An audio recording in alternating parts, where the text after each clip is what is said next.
your classic metal show with Walk in the Shadows. That's what you're doing when you tune into this show. You're walking in the shadows. Walk with me. And you're buying shit on the dark web with Bitcoin. Apparently so. Apparently. Jeez. I was unaware it was so involved. And it's just funny. I've talked to several people now about Bitcoin, and I still don't fucking have any idea. Well, again, I don't know anything about it. I mean, I know I'm aware of it because it's been around for a decade. Mm-hmm. But, how you use it or how, the practical use of using a Bitcoin. Yeah. Even Styx goes, yeah, if you want to donate to the channel with Bitcoin. Yeah. It's like, okay, well, what do you do with that? Yeah. I can't figure it out. And like I said, I have 50 tokens from mines, and people have donated me tokens, and I'm like, hey, thanks. They send over a note saying, hey, just wanted to donate a token to help the show. Thanks. What does that do? I have no fucking idea. All right. I know that I use it to promote the best of show every week. Sure. Because you can trade, you can market 1,000 views on mines for one token. So I don't know what that comes out to in value or whatever, but whatever, man. I'm not worrying about it too much. Since I have no idea what the value is of it anyway, I don't feel like I'm wasting any money. Yeah. I have no idea what I'm spending. Sure. All right. Well, I know that you sometimes, go to a fast food place. Yeah, sure. Whether it's Taco Bell or McDonald's or whatever it is. Sheets, baby. All right. Well, Sheets. I love Sheets. I've been a Sheets. If you're not in the Pennsylvania, Ohio area, I'm not sure how far they spread out, but I know I became aware of Sheets back in the late 90s. Mm-hmm. It's a gas station, convenience store, food store. Yeah. And I think they're based out of Pennsylvania. Might be. I don't know. I know that. And I've been going to Sheets for, probably 20 years when I'm in the area. Sure. When I come into the Ohio area, when I visit, with my dad or, I do something with you, mm-hmm. I typically get a hotel there in the Streetsboro area. Right. And oftentimes I stay at the Hampton, which is right next to the Sheets there, right there at, what is that, 480? Right. Yeah. 414 or 480, whatever. It's State Route 14, Interstate 480, right next to the Ohio Turnpike. Right. Well, there's a Sheets there, and before I either head out to come back home or whatever the case may be, I always go to the Sheets. I might order something because they have their kiosks there where you can kind of build your own food. Mm-hmm. And get some gas and hit the road. Right. And, I've been a fan of Sheets for a long time because I like their product. I like the way that they operate. I like their chain. It's a corporate thing, but regardless, I like their service. Yeah. So you go there. I do. So what is it that you buy at Sheets? I get the Italian wrap. All right. So you go there for some food. Yeah, I go there. I use Sheets like you used to use like Lawson's or, there's an old name. That's an old name, Lawson's. They used to have the little brick stores everywhere. Yeah. They're little brick and mortar and they were literally brick and mortar stores. Yeah, they were. They were the beige brown color buildings. Mm-hmm, with the blue sign. They were kind of like, well, for the Ohio region, if you're familiar with Ohio, if you're from that area, mm-hmm. Lawson's was kind of like the 7-Eleven of the area. Yeah. I used to go to Lawson's all the time. And then I now I go to Sheets, and I'll, the convenience of at least the Sheets in my town is that you can get anything, even if it's not on the little kiosk outside. I don't go in. I don't go into any of these places. I've got to wear a mask. Yeah, I'm not wearing a mask to Right. go in. But I'll go to the kiosk and I'll order up myself a sandwich or whatever. And then I drive up to the window. I'm like, yeah, well, while you're out there, go get me a gallon of milk or go get me, whatever, a pack of lunch meat or, whatever else. And if they sell it, they'll bring it to the window. So, Of course. so it's fucking convenient. It's like, tell them to go shop and then just sit here and play with my phone until they're ready. Works for me. Yeah. Well, anyway, I've been a fan of Sheetz for a long time. I've been going there they don't have them here in the, Northwest Indiana, Chicago area. They don't have a Sheetz here. Right. It's kind of a PA, Ohio thing. Right. As far as I know. I don't know. I'm not sure that they branched out any further than that, to be honest with you. But when I'm in the area, I always go to Sheetz for gas and food and just, little pickup, whether it's gum or, soft drink or whatever it is that you're looking for. Sheetz always seems to have it. Yeah, of course. But I like them. I do too. I think probably what attracted me to them was they're ordering a sandwich, because I always like their bagel sandwiches. Sure. Or as they put it, because they like to put their Sheetz name into everything, is their schmegel. Yeah, the schmegel, although I hate that name. It's a bagel, but it's a Sheetz bagel, so it's a schmegel. It's too much like schmegma. Exactly. So you can go up there and order a bagel sandwich and build it yourself on their little touch screen thing, and they can make it up real quick and it's ready to go. Yeah. I like it. Always have. But anyway, regardless of that. Sure. Another regional favorite that I really don't know if you're familiar with it, but it's a favorite of mine, and anybody that I know who have visited the West Coast, they're always jonesing for this, and I go there all the time. Every time I go to the West Coast, would be In-N-Out Burger. I'm aware of it, but I don't know that I've ever had In-N-Out Burger. All right. Well, In-N-Out Burger is a staple of the West Coast, mostly California, but they've branched into Arizona, and I guess they're branching out to Colorado now. Okay. But they're a real anomaly. They're like an old style 50s hamburger joint. Okay.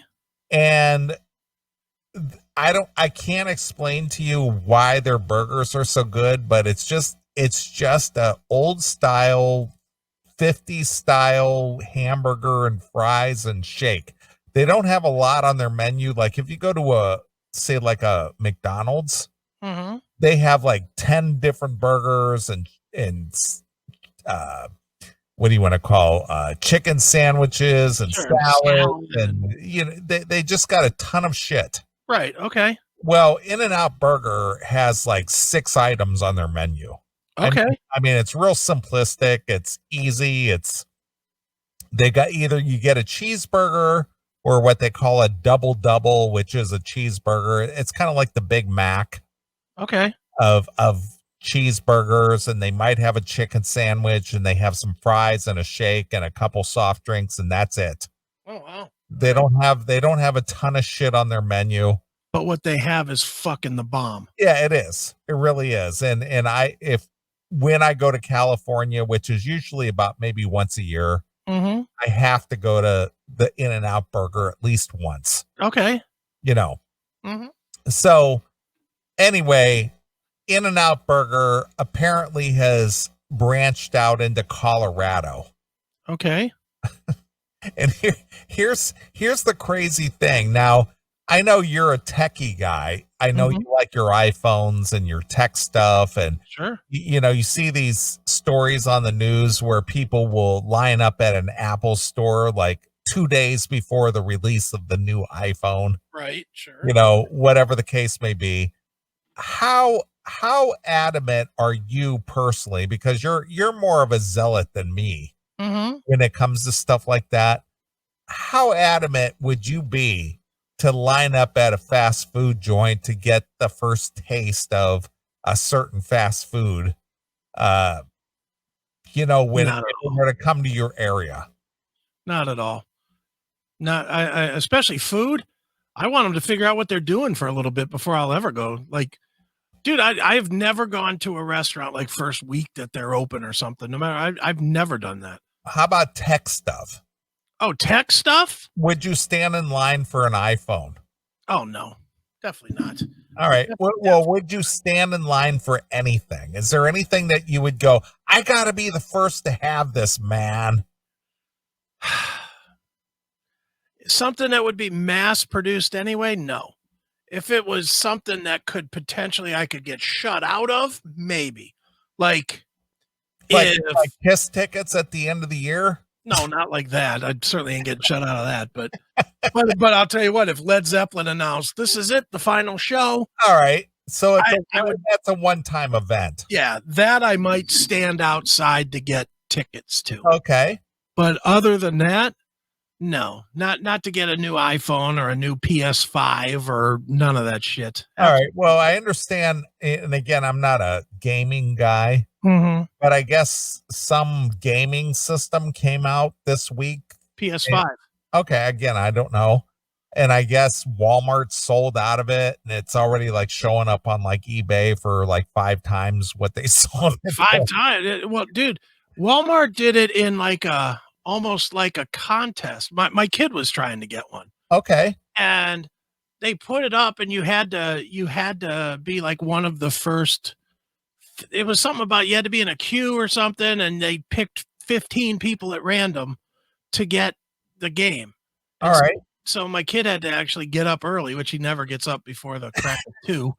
But he had to get up early to try and win this seat to buy a PS5. Okay. Now tell me again, I'm not a gaming guy, so I'm going to just rely on your information. What Mhm. is a PS5? What is PlayStation, well, Sony. what is it? What's so special about it?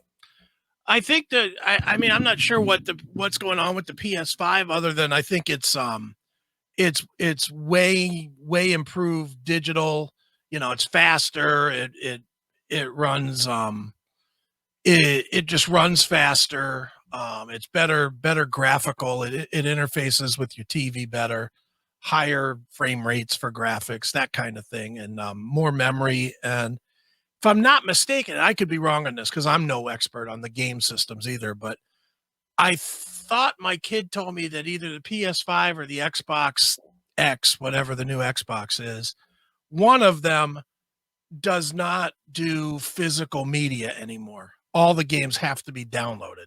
So the new PS5, maybe it is, comes with this huge hard drive for games. All right. So there's no like you don't insert a piece of hardware into it anymore. It has to No. be all online stuff. Yeah. Mhm. Okay. All right. Yeah, but yeah, other than that, I don't know. I have I have no idea what it is. So wish I had more info for you, but I don't. Well, you kind of prove my point here. Okay. Who has that kind of time in their day Hmm. to wait around for 14, 16, 20 hours for a game? Yeah, not me. Well, see, that's my point. It's just like normal people, working people, they have normal lives. They got to go to work every day. They have a set schedule. They have to Mhm. go earn their money. They have to you know, whatever it is, but these millennials, and I'm going to say millennials, these kids, they have the time in the day to where they can roll out of bed at 6 in the morning or whatever to wait till 9 when the Mhm. thing goes on sale or to be picked Sure. for a fucking game. Yeah. Well, dude, I mean, people do it with other stuff too. People do it with concert tickets. They just do it at work. They get to work and they fucking get into the queue at Live Nation's website or whatever, trying to get the fucking close seats for whatever. They do the same thing. I know John does it all the time at his job. I shouldn't All say. right. Well, again, I can't. I'm talking for me personally. I can't relate to that at all. Yeah, well, Because I don't do that. It's just like, it is what it is. It's like whatever. These things are not that endearing to me to where it's just like, this is not my life. well, and don't forget too, me and you can make a phone call and get good tickets True. too, Well, without, that part is true. But of course, I've spent 25 years of capital Sure. to get to that point, though. Mm-hmm. Well, this brings me around to a point. Now, I personally, if you live on the West Coast or you visited the West Coast or you know anything about the West Coast, In-N-Out Burger is the shit. Okay. It is and here's the thing about In-N-Out Burger. It is a solely owned company. It's not on the market as far as like a stock is concerned. Okay. And it's owned by it's owned via inheritance by one chick. Okay. Her grandparents started it. Unfortunately, her parents have passed away that it was passed down to them, and now she owns it. Okay. So it's a privately owned company. And it's a California staple, but it's branched out into other states, like I said, Arizona, as far as I know. It might be in Texas, I'm not sure. Right. But it is a highly regarded company because they've kept the integrity and the quality of their food. Right. And they've also limited their menu to where people are happy with the limited menu choices. Sure. Okay. And every time you go to California, regardless of where you go, there is always a fucking line at In-N-Out Burger to get through the drive-through. You know what's like that here? And you might remember this place, Slyman's. Slyman's, yeah. Slyman's, they sell corned beef sandwiches, but they're monstrous. And every single day from like 10:30 to like 2, you have to stand in line to get a sandwich. Oh yeah. That's one. And I'm going to go back on my previous statement. I have stood in line to get the Slyman sandwich a few times because the Slyman sandwich is the bomb. Well, there you go. That one I have stood in line for. Definitely have. But they've been smart about it too. I think they branched out to like one other location now, but they haven't prostituted their brand either. Yeah. They kept it small, and when you get a Slyman's burger or a Slyman sandwich that it's fucking the bomb diggity, man. It's good shit. All right. Well, you bring that up to a good point here. Okay. Colorado fans of the iconic California chain In-N-Out Burger waited on epic lines on Friday as the state's first 2 outlets were opened. Okay. In Aurora, cops were called to control the crowds as cars and customers snaked around the new fast food restaurant and the adjacent mall. Customers told local ABC affiliate that they waited nearly, drumroll please,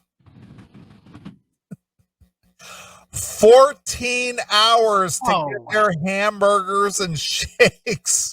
Hell no. 14 hours. You could literally slaughter a cow and cook it in 14 hours. So people waited 14 hours to get a hamburger, fries, and shake. No chance I would do that. Who are these people? Dopes. I want to know who these people are. Yeah. I don't have 14 hours in my day to wait for an In-N-Out Burger, and I love In-N-Out Burger. Yeah. Trust me, I love them. But there is no fucking way I wait more than 30 minutes. Fuck that. I would never even, as good as this thing may be, if it ain't on DoorDash, I don't even want to deal with it. So apparently In-N-Out Burger has branched out to Colorado. Yeah. and people were excited about that. Okay. We're getting a burger. You could go to Burger King or McDonald's or, whatever local joint is, but God damn it, In-N-Out Burger's here now. I'm getting one. Yeah. I don't care if I have to wait 3/4 of a day to get one. Dude. And again, it's probably just me, but like I do dig Chick-fil-A, and there's not really a Chick-fil-A that's very close to me. Let me rephrase. It is close to me, but in Chris travel terms, it's not very close to me. Okay. It's like 5 miles away, which All right. in my world is not close to me.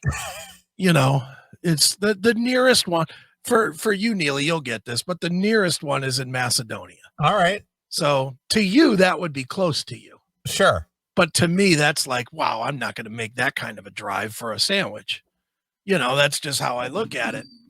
But every once in a while, when I'm over by there, like, because it's right near the Best Buy over there, and I do sometimes go and pick shit up from Best Buy.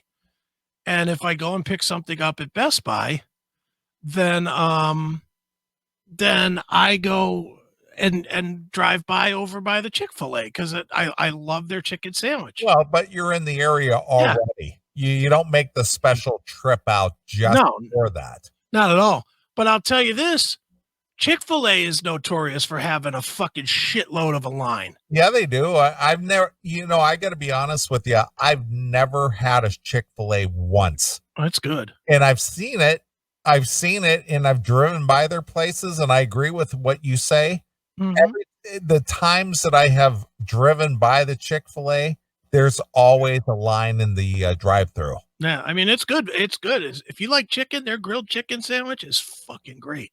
Okay. But if I drive over by there and there's a line, fuck you. I just keep on driving. I'm like, not going there. I'll go somewhere else. All right.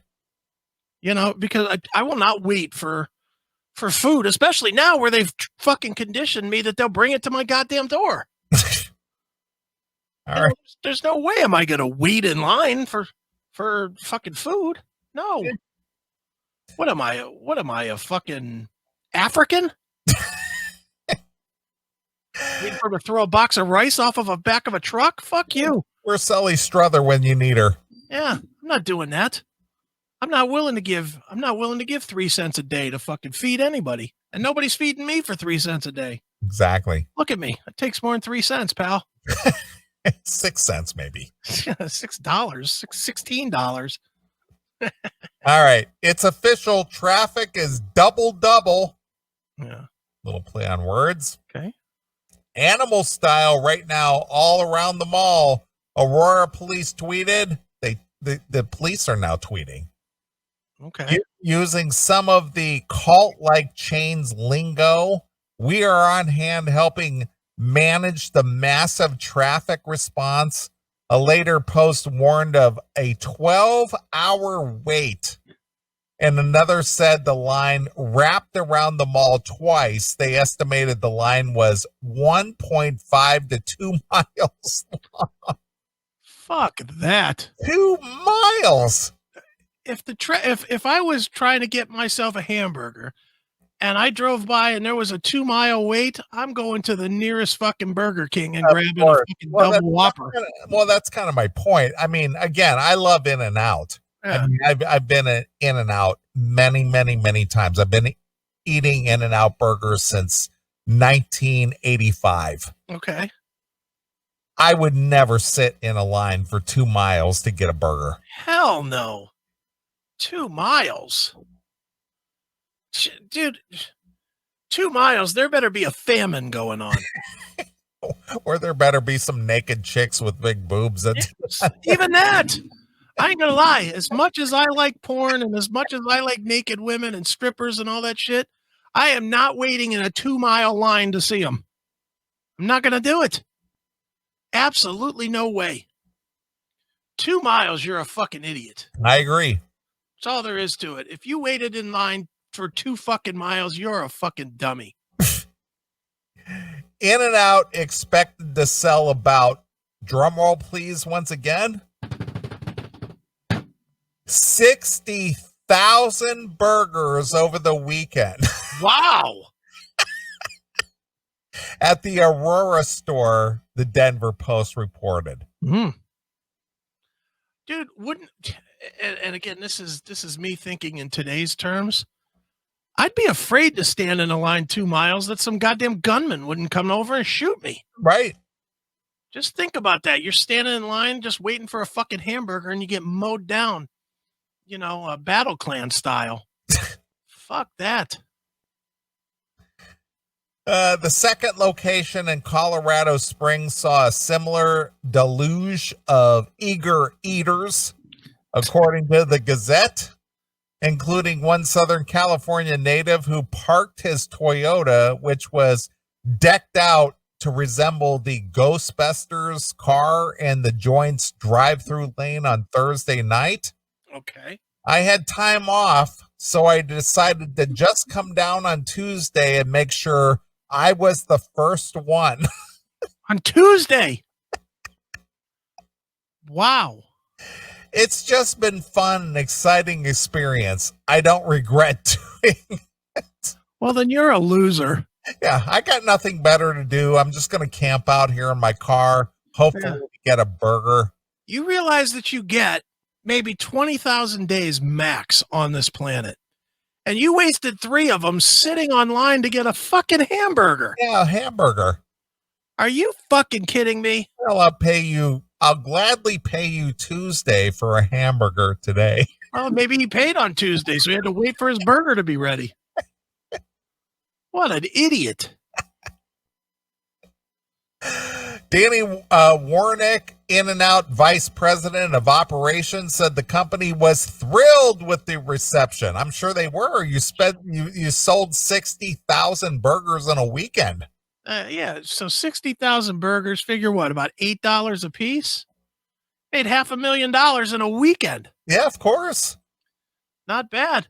And he sat in his office laughing at these fucking nerds sitting outside his place. He just sat there with his calculator, just ringing it all up.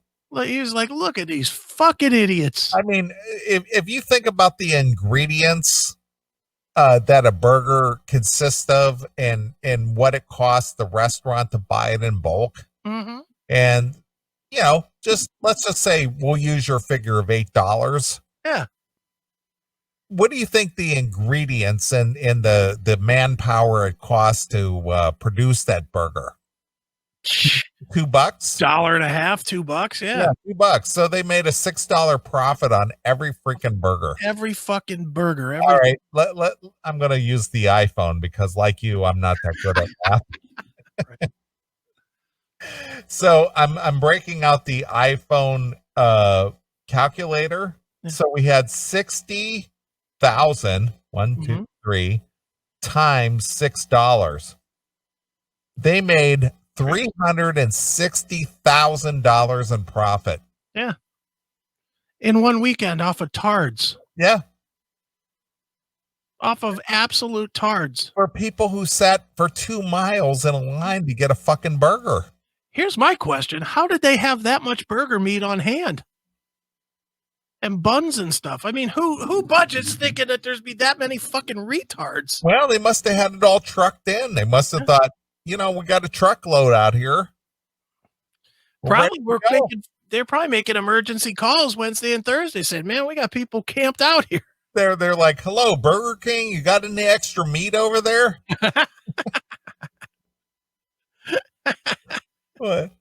But again, I can attest I'm a big In-N-Out Burger fan, but man, that is something else. You ain't that big of an In-N-Out Burger fan.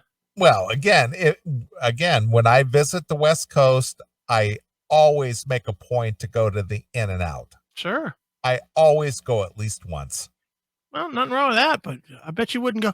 I'll bet you if you went on fucking the day that they were opening and you saw that line, you'd keep right on going. And I'm going to agree with that. And somebody listening to the show can attest that they went to the In-N-Out Burger with me. Okay. So that's a fact. Yeah. So anyway, I don't know if we've ever felt more welcome between all the anticipation and the requests for the In and Out to come to the Colorado, but now to see the customers here this morning just feels great. Danny Warwick of In and Out said. Yeah, I'm sure he did. He probably got a fucking big raise, big bonus. The only family owned In and Out, also with locations in Nevada, Arizona, Utah, and Texas. Yeah, I thought that was correct. Texas. In Oregon, they've announced plans to open at least 7 more locations in Colorado. All right. So it's a West Coast thing. It's very regional. And, if you've been there, you've seen it, you've done it. You love it. It's good shit. Yeah. It's weird how these companies that have that kind of crazy success don't just branch all over the place. And I get it that's probably part of the reason they have the success is that but the thing is I've been kind of a fan of In and Out, and I've kind of followed their history a little bit. Okay. And they've had the opportunity to go national or go public, and they've turned it down every time. Yeah. Because they want to maintain the integrity and the quality of their product. And they don't want to become a mass produced thing like a McDonald's. Yeah, they don't want to become Subway is more and McDonald's at least is profitable everywhere it is, but Subway is fucking losing their ass now. Well, you know what? I went to the first Subway. I went to one of the first Subways way back in 1975. Wow. I knew somebody when I was a youngster, when I was like 12, I think. Yeah. That somebody from a church that I used to attend, they opened up a Subway franchise. Yeah. And that was very, very early on. Right. But it's the same thing. It's just like they didn't want to become, they didn't want to just become a mass produced thing. Yeah, and Subway went to shit when they exploded like 15 years ago or whatever it was. They went right to shit. They're terrible now. I can't stand Subway personally anymore. I used to get it all the time. I used to get their breakfast. They used to do a breakfast. I don't know if you even knew that, but Subway's breakfast was fucking kick ass. It was like an egg white wrap. It was fucking great. They discontinued that, and now there's so many better sub places, whether it's Jersey Mike's or Bella's or Jimmy John's or Subway. Subway's one half step above McDonald's. That's like the low end of that's scraping the bottom there. But yet McDonald's everybody knows McDonald's is dog shit, and every time I drive by there, anywhere remotely close to a lunchtime, anywhere between 11 and 3, it's fucking packed. Yeah, because it's easy and convenient. Yeah, but it's also gross. It fucks up your stomach. and this is coming from somebody that eats a lot of fucking bullshit. So even as somebody that has a fucking rot gut stomach, McDonald's is the worst. Well, I got to be honest with you. I've never been much of a McDonald's fan, and I have eaten McDonald's in the past, but I bet you I have not had McDonald's in literally 3 years. You know what McDonald's does? It makes you take a shit. It really does. Like perfect 7 on a bun. Dude, it is. I am not kidding. Like if you eat McDonald's and then you go maybe a half hour, you will find yourself running to the bathroom to take a fucking shit. McDonald's, it's fucking drain cleaner. It's Drano. Well, isn't that what they used to say about Taco Bell? It's just like, run for the border. It was run for the toilet. Yeah. Well, Taco Bell, you sort of know that. McDonald's, people think that they're getting like a decent meal, and really it's just fucking poison. It's awful. Dude, I'm trying to think if there's anything I would go to less than a McDonald's. maybe Taco Bell. Taco Bell is kind of low end too, but is there anywhere else that's horrible? Just straight up horrible that you could think of? I can't think of anything. Well, again, I'm not a big fast food guy. I can't tell you the last time I rolled through a fast food restaurant at all. Yeah, I'm trying to You think. know, Like, it's been. I'm gonna say that it's been years okay, for me personally. yeah, like I'm good to hit a Chick-fil-A every now and again. Um, Steak and Shake is pretty good, but again, there's not really one close. Um, the Bellas is really good as a sub place. Jersey Mike's is really good as a sub place. Now, one place that's kind of on the East Coast that I haven't been to in boy decades, Mm-hmm. unfortunately. But one thing that I really enjoyed was Blimpie. Blimpie subs. Yeah, Yeah, those are pretty good. yeah. I haven't been to one in a long time. I don't even know if they're as far as Ohio or not. They used to be here. I don't know. Are they even still in business? I don't know. But when I used to drive a truck back in the 90s, and if there was a Blimpie nearby and I could drive my truck into the parking lot, I would go to a Blimpie. They're still in business. I'm telling you, DoorDash kind of leveled the playing field though, because you can get anything you want now with fucking DoorDash or Uber Eats or any of that shit. There's no reason to go to a fast food place now. It's go and just order up fucking Outback Steakhouse on your phone. They'll bring it to you. It's just like having a waiter that waits a faraway table. Right. That's how I look at it. If I'm hungry, my choices are go to McDonald's or fucking order Outback. I'm gonna order Outback. Sure, of course. Although I hate to be this guy, but I think I'm turning into old guy that my stomach can't handle fucking steak anymore. To where like if I eat steak, I just get my stomach gets sick. I get fucking diarrhea. Like, Well, your metabolism changes. I hate it because I'm not going to stop eating steak. I'll just be sick. Right. I'm not. There's no way am I going to stop eating steak. But I think what it is that as I've gotten older, my stomach, because I like to get like medium, medium or medium rare, by normal. And I think my stomach is turning into something to where I have to get it more well done. And steak well done is fucking that should be outlawed. Yeah, it's shoe leather. It's terrible. Yeah. Steak well done is a hamburger. It's an unground hamburger. And it's like I don't want an unground hamburger. I want a fucking steak. I want blood pumping out of that bitch. You're like Sam Elliott on the ranch. Yeah, exactly. I mean, that's a good steak. Yeah.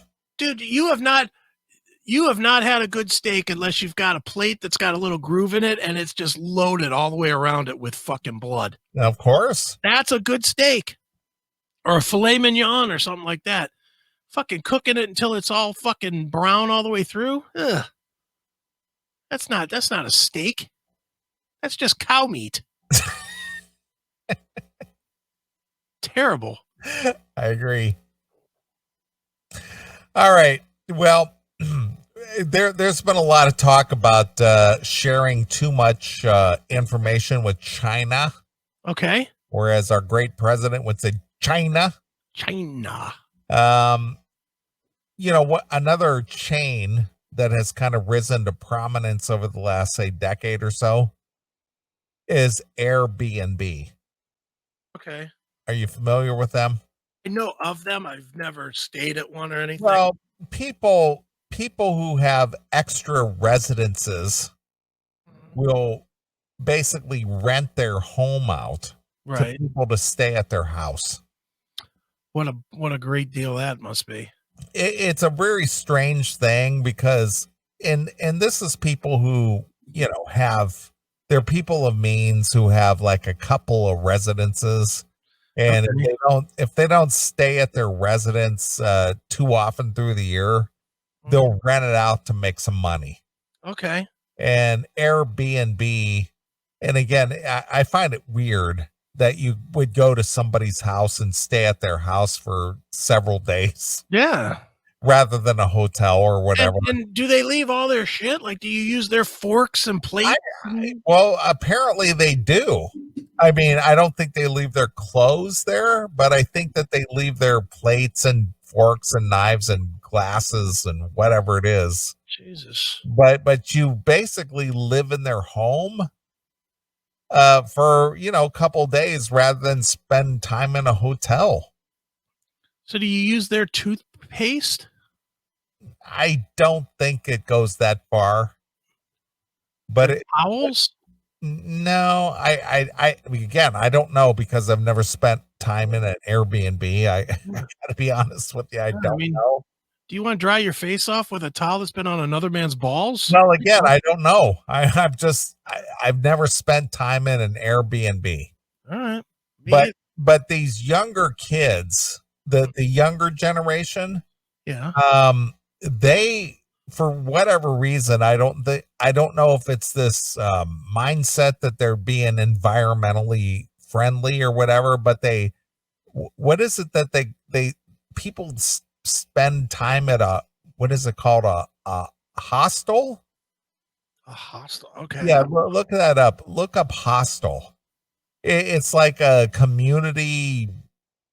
communities thing. It's just like it's almost like the 1960s commune thing.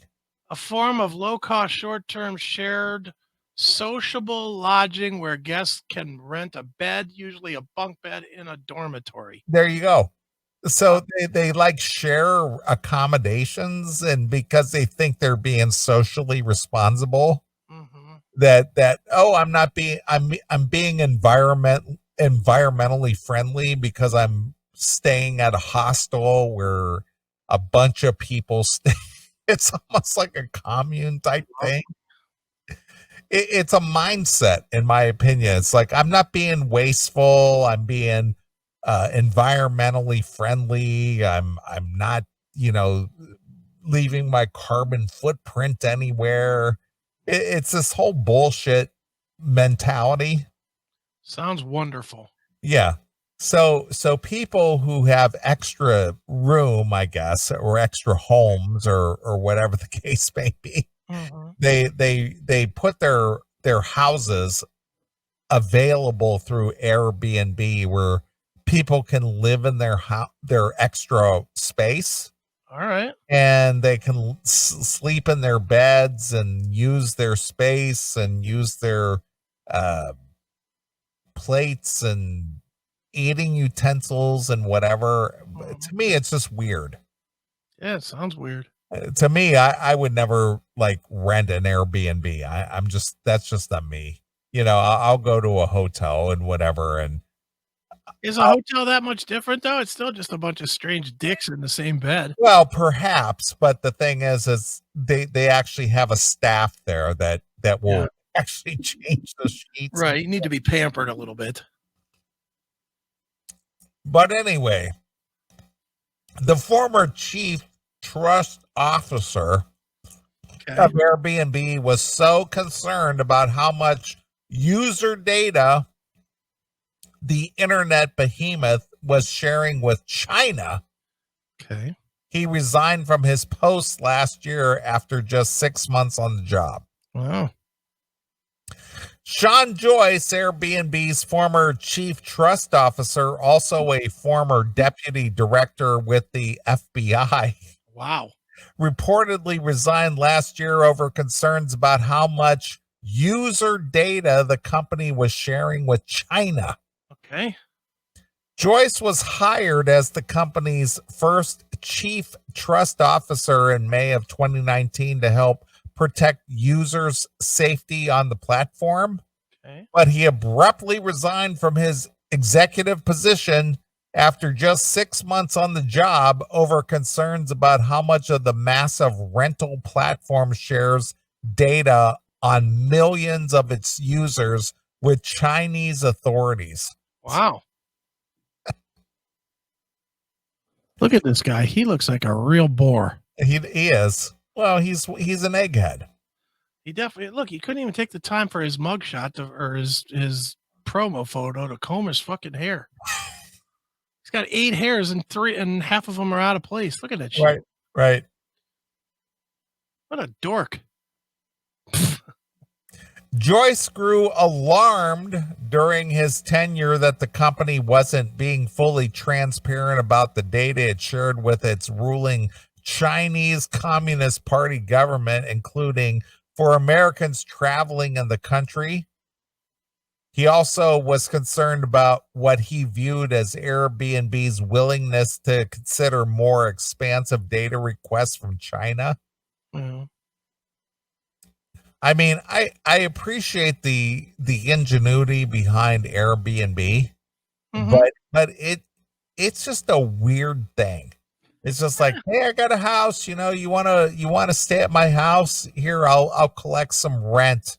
For people staying there, but I'll lease it through Airbnb. It just sounds to me, and I don't know. I mean, I'm sure it's fine. I mean, they've obviously turned it into a good company, and I'm sure it's fine. But just sounds to me like a cheap, less invested timeshare. It is. That's what it sounds like. Well, that's exactly what it is. Yeah, it's a timeshare that you don't have to invest in. That's what it sounds like. So, and believe me, that's good. Anybody that ever invested in a timeshare, Jesus God, what is wrong with you? Airbnb, which filed to go public this week, and in that filing admitted to its ability to continue doing business in China, is a risk factor for its brand and profitability. Claims it has always been transparent about its information sharing with Chinese authorities. So this is a global thing. Okay. So again, this whole, again, we don't know what China is up to. Yeah. Do really. we? I don't think so. Do we know what anybody's up to though? Really? Not really. And Jesus Christ, dude. I mean, everybody's a fucking scumbag these days. Pretty much. I don't think we have to look halfway around the world to find shitheads. However, Joyce felt more people didn't know how much data was being shared with which included, let's see here. However, Joyce felt most people didn't know how much data was being shared, which the Wall Street Journal, said that phone numbers, email addresses, and messages between the users of the company. We are committed to being transparent with our community and clearly disclose our data policies to all of our hosts and guests by displaying a clear message to users when they are on the platform, which multiple other notifications, Nick Pappas, the spokesman for Airbnb, told the paper. So in other words, what they're saying is, well, we put out a terms of service, but nobody reads them. Yeah, of course. I mean, how many times have you clicked on, well, you got to click on this to accept these terms of service? Have you ever gone back and read all those terms of services? Not until recently. Yeah. Recently was some like the YouTube thing. I don't know if you saw that this week. Yeah, I did. I did get an email that YouTube is updating their terms of services. Yeah. Did you see what they put in it though? I didn't read it because I don't have a YouTube account per se. Well, you do, the Classic Metal Show. Yeah, but that I don't have personal access to that. No, but they're fucking us. The new terms of service says, well, if we decide we want to, we can put fucking ads on your. Yeah, I did see Styx talk about that. Yeah, but you don't get anything for it. Yeah, you get, well, we're going to advertise on your site and collect revenue, but you get nothing from it. So naturally, what does that mean? Because they demonetized us. Yeah. So now they're going to put their own ads on our site. But now they demonetized us because we were fucking too risky to be advertised. But then now they're going to run their ads and take the money themselves. What a bunch of fucking crooks. There you go. Bunch of fucking crooks. Go to fupal.com. When reached for comment, Joyce told the Wall Street Journal that he had a difference in values with Airbnb and declined any further comment. Mm. According to the paper, Chinese officials asked for more data in the summer of last year, specifically requesting real-time data, which would alert them to when someone first books a property. This alarmed Joyce, who worried such data sharing would enable Chinese government surveillance and put members of minority ethnic groups, such as repressed Muslim majority, I don't know how you say this name, Uyghurs, Uigrus, at risk. Don't know what that is, but okay. Who knows what that is? Yeah. Joyce raised the alarms with chief executive Brian Chesky and co-founder Nathan blah, blah, blah, who leads Airbnb's China unit, to which, what's his name? John Smith reportedly said, "We're not here to promote American values," promoting Joyce to resign. Mm-hmm. All right, well, good for him for quitting at least. Yeah, he's just like, fuck that. At least he has some integrity. I got a little conscience here. Good for him. He's one of the few. Everybody else would be like, fuck that. I'm not turning away this fucking 8-figure salary. Right? Yeah. Hopefully he saved some of that money. Because he ain't going to get a job anywhere else making that kind of coin. No, he apparently is a former FBI guy, so he probably's got some of that government money. Mm-hmm. Or knows the right people to kill that he can get away with it. Exactly.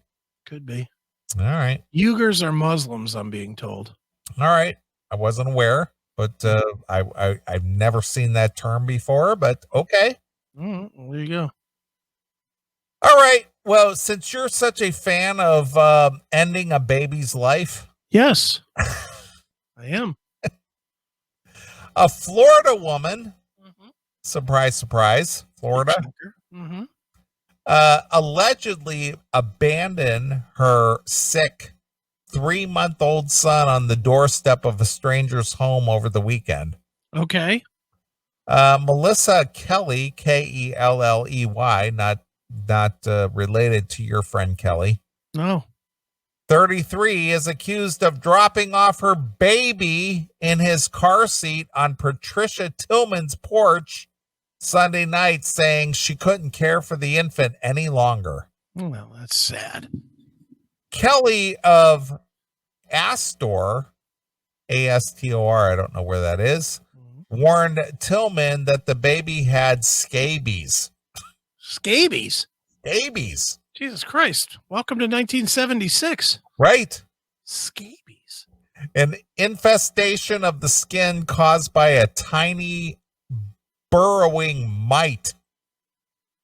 I didn't even know scabies was still a thing. Well, apparently if you live in a welfare community and you collect welfare. And Auburn might be a gated community. You don't know.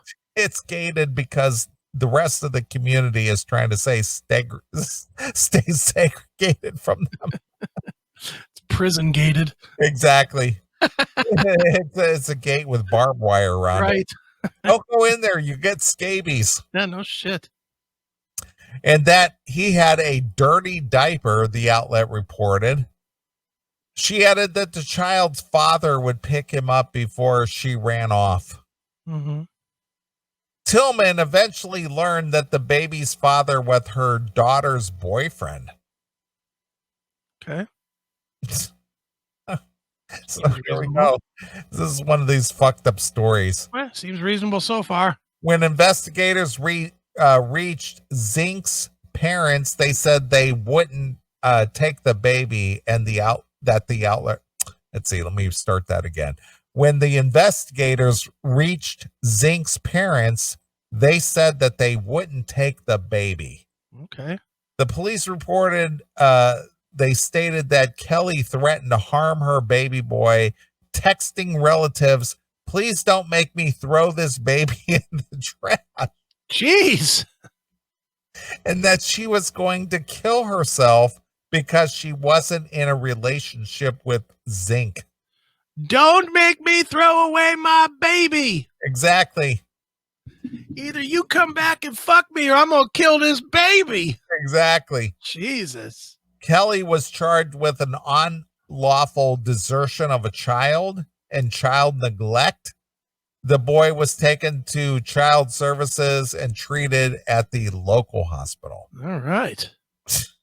So she didn't kill the baby. She didn't kill the baby. Oh, you got me all thinking it was going to be a fun story. Well, it didn't end up that way. Damn it. It wasn't a post-birth abortion. Now, being honest, wouldn't killing this baby make sense? I'm not gonna comment one way or the other. I mean, well, comment on this. What future does this kid have? Well, he's gonna have a rough future. He's not even 2 and he's dealing with scabies and a fucking crackpot mom and a dad trying to fucking run. What's he gonna be at 16? He's gonna be one of Bobby Brown's kids. He's gonna be aiming a gun at you as you drive through fucking Southside. He's gonna end up, in the obituary, and it's gonna say Bobby Brown fathered another child from an unwed mother. While not related to Brown, he did have his tape, and therefore he's dead. Yeah, this kid is doomed on impact. Couldn't we just end it for this kid? Well, I'm going to agree with somebody that you absolutely despise wrote a song about. All right. Bret Michaels. Yeah, my favorite. Life loves a tragedy. Sure does. It's terrible. It is awful. Jesus. I feel bad for this kid. He's just fucked. So the kid's already in the system then, I'm assuming, right? Yeah, more or less, yeah. Kid's what, 2? It didn't really say. It just said infant. Oh, so not even 1, probably. Yeah, probably not even 1. This kid's not even 1 year old, and it ended up in the fucking trash can. Well, she said she was going to do it. You think she didn't do it once? Potentially in a trash can. You know, if she was threatening it, she already did it once. She already did it. She just dug the kid out. She already did it. That kid saw the fucking lid close. Guaranteed. She didn't just threaten it. She fucking pitched that kid in there. Right. Tightened up the bag and then fucking freaked out and undid the bag. Guarantee you. All right. Put that kid in a not so glad bag. Well, since you're in that mindset, yeah, about discarding children, yep, this is something close to home for you. Okay. A former Ohio cheerleader acquitted of murdering her newborn baby has been released from probation nearly 2 months early, saying she wants to be, quote unquote, a normal person again. I believe her. Brooke Skylar Richardson was sentenced to 3 years probation for burying her baby in her parents' Carlisle backyard in May of 2017. Damn. She was released on Tuesday after serving 14 months, the Dayton Daily News reported. How long did she do? 14 months. And she killed the baby? Yeah, she was burying her baby. So what they do? Give her a month for every day the kid was alive? Well, apparently so. Jesus. All right. Tracy Johnson, the grandmother of Richardson's child, fought against her early release. You had the option of giving her up to 6 months in prison with time served. I don't think 3 years probation is too much to ask, Johnson told Warren County Judge Donald Oda. How is killing a kid only, even at 3 years, how is that only 3-year sentence? Well, Planned Parenthood does it every day and nobody serves time for that. Yeah, but still, she wasn't a doctor.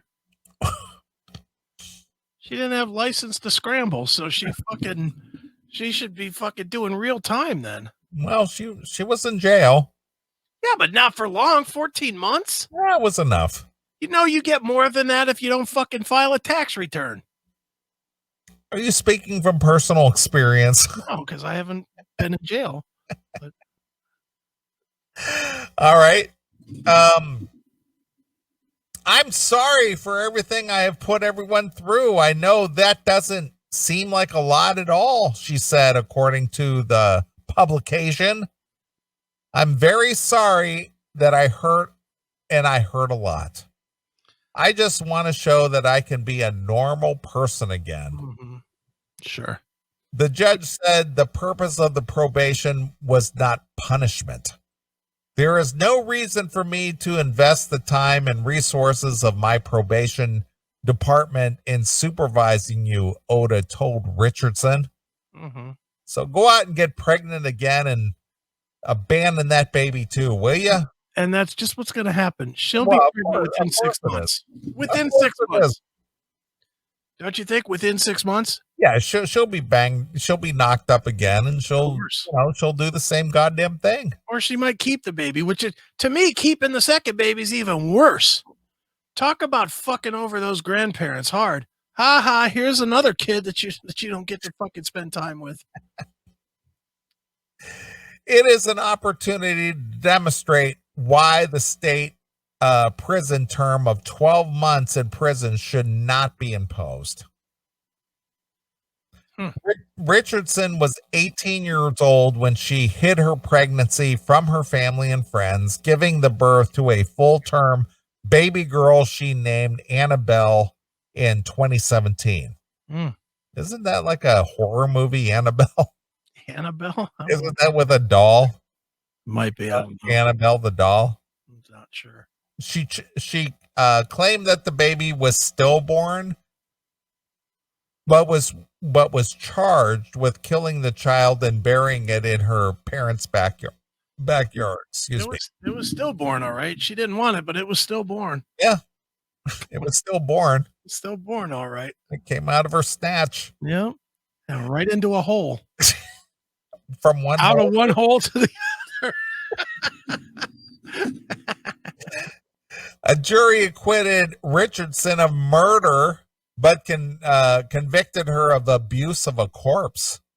Oh. Oda sentenced her to 7 days in the county jail, but she was credited with time served and given 3 years probation. So they didn't find dirt in the lungs or anything? Apparently not. All right. Well then. So she basically had an out of vag abortion. Mm-hmm. That's really what it boils down to. All right. Well, there you go. You had an out of vag abortion. We're not going to hold you liable for this. It was very late term. It was a very late term abortion. It was 11 months. Yeah, we're not going to hold you accountable for that. It was an 11-month late term abortion. Jesus. So that's what's going on in your state of Ohio. Oh, fantastic. She's available? She is. She's single. She's ready to mingle. And she's young too, right? Yeah, she's like in her early 20s. Might have to give up my obsession with Mariah Formica and go after this one. Have you had any contact with Mariah? A little bit. Just texting back and forth a little. Sure. Not a lot. We're forgotten now. She did our show. We're forgotten now. All right. I think you'll probably find this a bit fascinating. This sounds like something that maybe Blackie Lawless might write an album about. Okay. This is one of those, seedy things. I don't know if Blackie is into this anymore, being that he's a born again Christian now. Okay. But this is one of those things. According to NOLA.com, NewOrleans.com, okay, authorities identified a priest as Reverend Travis Clark and a woman as an adult film actress, Mindy Dixon. Maybe you can look her up. Mindy Dixon. She's kind of long in the tooth. She's 41. And 23-year-old Melissa Cheng, Cheng. Let's see. These girls are apparently adult film stars in their own right. These girls? I beg to I don't differ, know what sir. they look like. I'm just reading their names. I don't see their pictures or anything. It's got to be this one. Let me open image. And Mindy Dixon and Melissa Chang. it's got to be these two. Fucking one of them looks like Marilyn Manson. And a priest guy, right? Yeah. All right, let's share screen. 34. Share. Here you go. Yeah, that's them. Yeah, I agree. They kind of have that gothy look. The one on top looks like Marilyn Manson. She does. Or Courtney Love with black hair. Yeah. Yeah, and the one on the bottom, Jesus God, I hate that look. Yeah. Wednesday from the Addams Family. All right. What's up with the priest-looking guy there?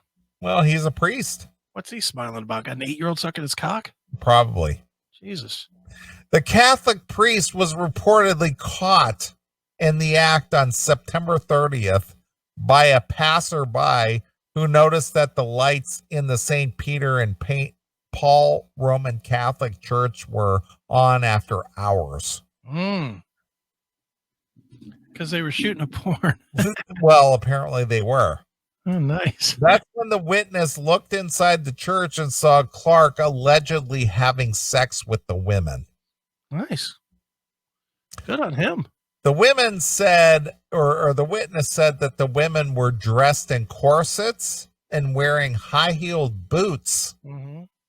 According to the news site, stage lighting, sex toys, and cell phone on a tripod were also on the stage. That's what I expect to see at church. Right. Fantastic. This is definitely a Blackie Lawless thing. Sure. Because I think that Kill Fuck Die was kind of like the whole fucking a nun on the altar or something. Sure. I think that's kind of what that was. The witness also reported the incident to the police. Clark appeared to be recording the act.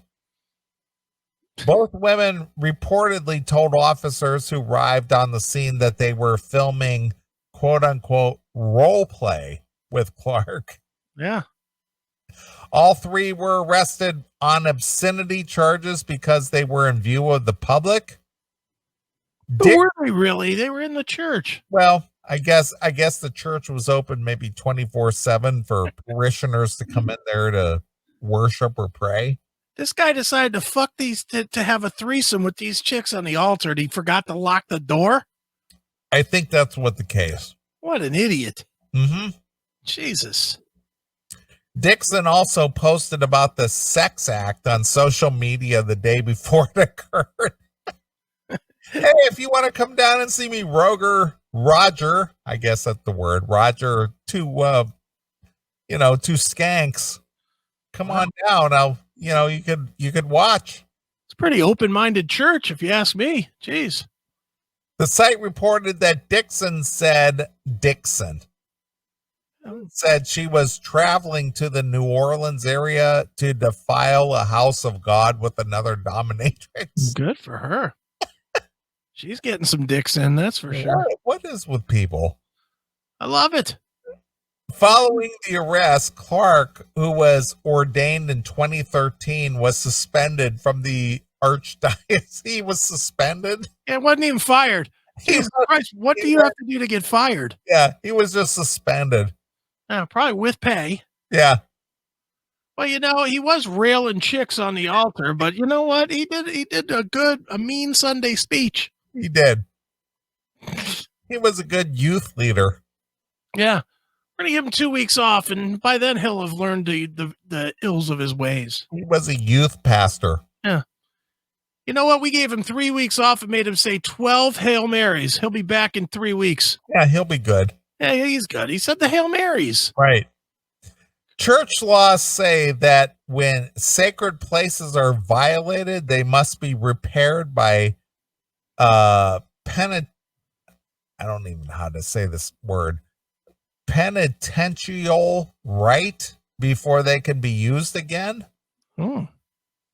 After the incident, Gregory Amen, the Archbishop of the New Orleans Archdiocese, visited the church to perform a ritual to restore the sanctity All of right. the altar, which is the most sacred of the church spaces. So basically, he just came in and sprayed out some Yeah. Febreze. Said some holy words over No, it. no, he sprayed some Febreze and said, "We gotta get rid of some of this stank." Be healed. Be healed. Yeah. You know who could have performed this service? Sister Bertha Bangers. Of course. She should have been the one to come and fix the church. She knew a thing or two. Amon said Monday that the Reverend Carol Sharima would replace Clark beginning on October 11th. And Clark was released from jail on a $25,000 bond. Yeah. And Shang and Dixon posted bonds of $7,500. In a related story, he'll be hosting summer Bible study for the children this summer. That's when he'll be reinstated. What the hell is wrong with people? Yeah, you know what? At this point, can't you just take this guy back and shoot him? Honestly, if a guy can't figure out that, that being a pastor in a church means that you can't have a threesome at the altar, right? At that point, with that little bit of, I mean, look, I am a low morality person. I'll admit it. My morality level is very low. And as a low morality person, this guy fucking crawls under my fucking feet. This guy has no morality, no respect. He literally is happy just fucking lying to the people that he talks to on Sundays just to keep his gig, because he doesn't believe any of it.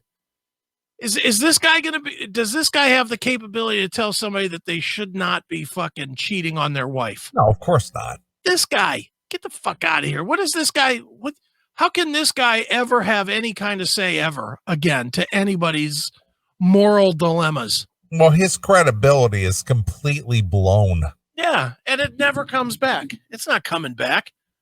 This is like fucking, this guy is the equivalent of a daycare teacher that fucking, gets arrested for banging children. Right. And then wants to go back to being a daycare worker again. Well, look at that photo he's got.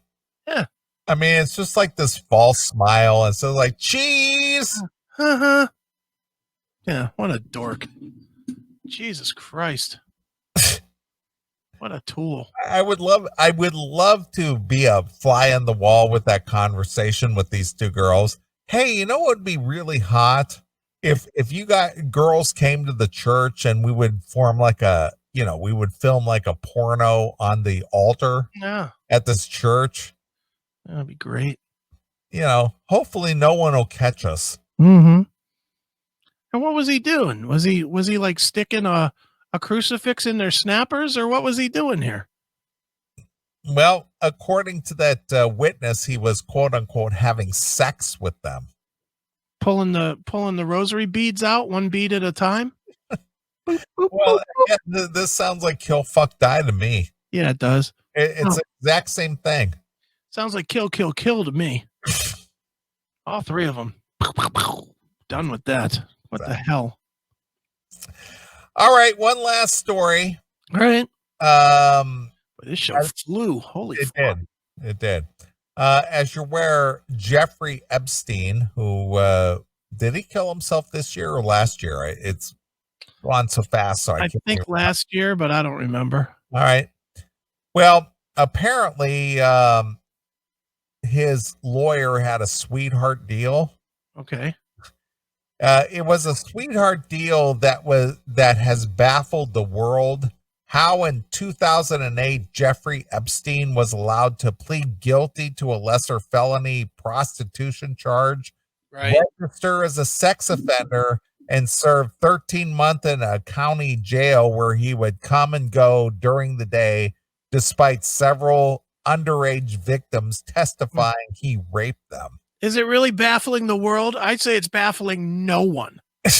Not at this point anymore. Well, not then either. It was a billionaire guy that had influence into the fucking police department back then, and then he ended up with even more influence into the political arena. True. But dude, if you watch any of the documentaries, he had a huge pull into the fucking police department where he lived. And that's why he got this fucking nothing deal.